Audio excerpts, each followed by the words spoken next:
من حاضر باشم که از اصول‌های یعنی پزوندنی تست سرخشوی پمیدور و از کسله‌های ایمن‌داری یعنی از کسله‌های وزبینی زنبوری را با تغییر کردن محلول یودی نشان می‌دهند که این اصول برای پمیدور یعنی هم از کسله‌های ایمن می‌دارد و هم حاصل را بیشتر می‌پزاند.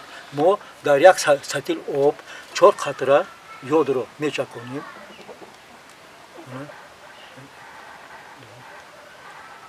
چهار قطره یود. بعد اینا آمیخته کرده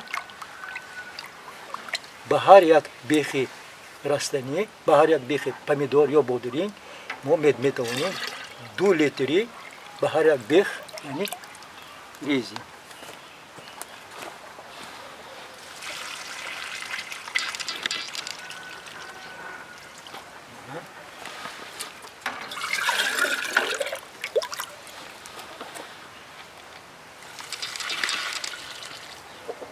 همین طور کرده ما میتوانیم یعنی پمیدوری که پیدا شدگی یعنی حاصلی پیدا شدگی را اون تستر سرخ می شود و در نتیجه پمیدور تنه پمیدور از هر گونه کسله‌های زنبورگی ایمن می‌شود.